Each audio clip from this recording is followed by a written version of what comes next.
Good evening, sir. I'm called Juma. I'm a South Sudanese based here in Uganda. Like some few months ago, there was a scholarship that came up, a Ethiopian scholarship that came up. I heard of it.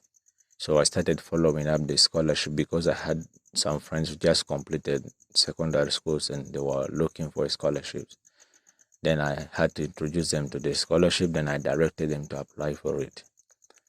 Then they started following up.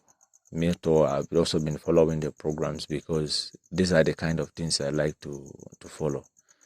Then it has just come to my notice that there's information that just came from the ministry that the $600 that was supposed to be paid for visa is no longer going to be paid in the embassy.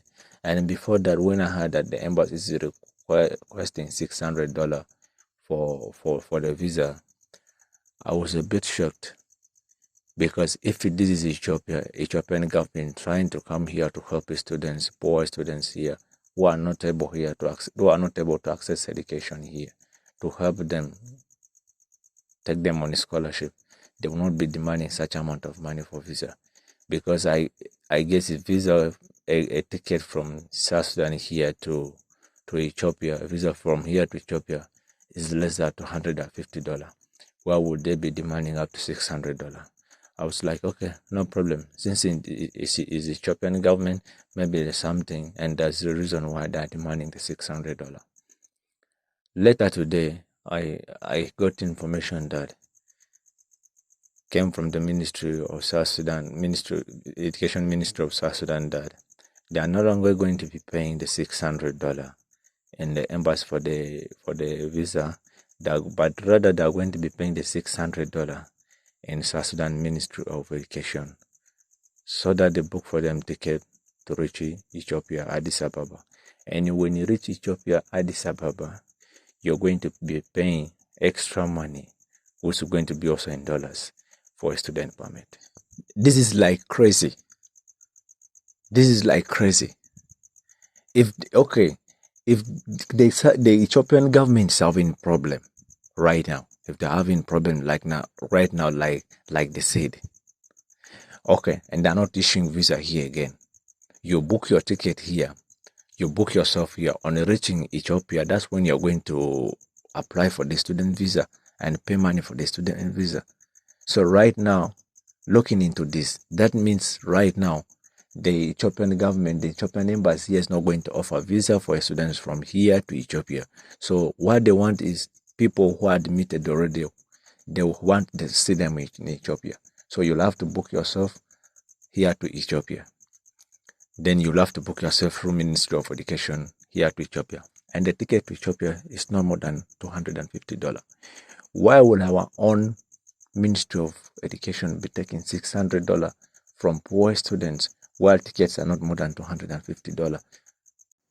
It was going to be fair if the requirements is still here in the ministry, whereby they're going to be paid that going to be paying that $600.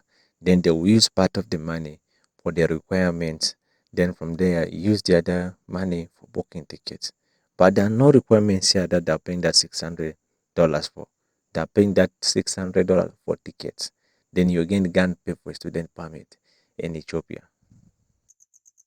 So it's really crazy. So it seems education here is only for the rich people. Education is no longer for the poor.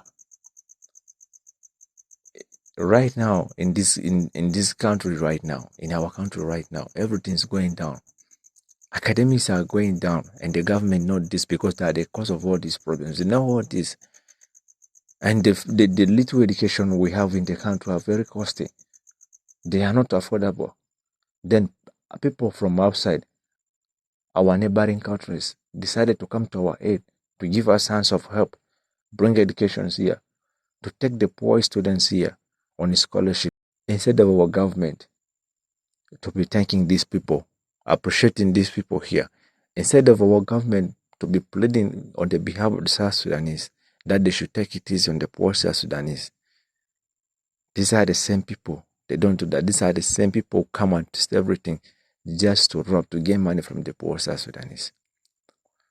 I'm sure 98% of the students who apply for that scholarship are from poor backgrounds, are from poor families. In South Sudan, people who are from rich families, their kids don't study in South Sudan. They study outside South Sudan. Any young person is in South Sudan looking for a scholarship, that person must be from a poor background. These are people from poor backgrounds. And with everything going on right now in South Sudan, the economy is poor, everything is going down. Why do you expect someone coming from a family whereby his or her father earns less than 50,000 South Sudanese pound every month, and that money is not being paid in time? Sometimes it goes up 2 3 months without the salary. Where do you expect that person to get 800 plus dollars from to pay for the scholarship? So this is really killing people. Our youths are really dying silently. We, the youths of South Sudan, we are really dying. Our government does not care. They don't care. All they care about is themselves, their families. As long as they're okay, the families are okay. They don't care. We, the youths, are dying. We don't have peace. We don't have educations here. Academics are dying. The little one we have here, very costly. So when God help us and bring people from our neighboring countries to come and help us out, we should grab the opportunities with our two hands. The government should try to help us here. But no, that's not being the case here. We are being brought opportunities. We are being given opportunities, but we ruin the opportunities ourselves. Our own government, they're supposed to be helping us, stand by us when such opportunities come. No, they don't do that. They keep on running every opportunity just for their own good. So that's why the youths should be blamed. Youths who go on the streets, who live on the streets, who turn criminals, who turn armed robbers. That's why they're supposed to be blamed and not also be blamed. Because things are really hard here. The government does not care about us, the youth of South Sudan. There are some of us who happens by God's grace to be out of South Sudan. But we can still feel the pain of our brothers and sisters back home. The way we live outside South Sudan in other people's country and see how youths are handled and see how youths are taken serious by governments of other countries. Yet back home, our youths are not being considered by our own government. People are not being considered. It pains us. And yet these are the youths who are expected to be the leaders of tomorrow. These are the youths who are expected to lead South Sudan tomorrow. If you're not taking the youth serious, you're not taking care of the youth, you don't care about the youth who are going to lead South Sudan tomorrow. Where South Sudan is going to head to tomorrow. It's really painful. Though we are out here, but still we feel the pain of our brothers back home. Sir, I'm really very sorry. I don't mean any disrespect. Your honor and respect is in its place.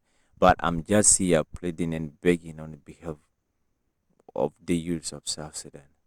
They don't have voices.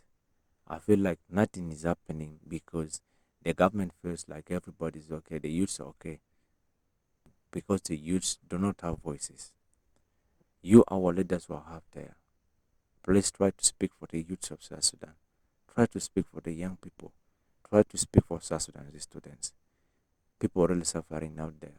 The youths are really dying upside there. The percentage of illiteracy keeps on increasing every day, while it's supposed to be decreasing. So the South Sudan youths are dying silently. Nothing is going out there. Please, our leaders up there, we are begging you. Try to speak for the youth. Try to listen to the youth. People are dying upside there, and these are the people who are expected to be tomorrow's leaders. These are people who are expected to lead this country tomorrow and next tomorrow. And if things are going like this, and the literacy keeps on increasing, where will the country be going tomorrow and next tomorrow? So it's really bad. Like I said, I don't mean any disrespect. I just decided to pour my heart out today due to what I'm saying and due to what is going on in South Sudan. It's really bad. Thank you.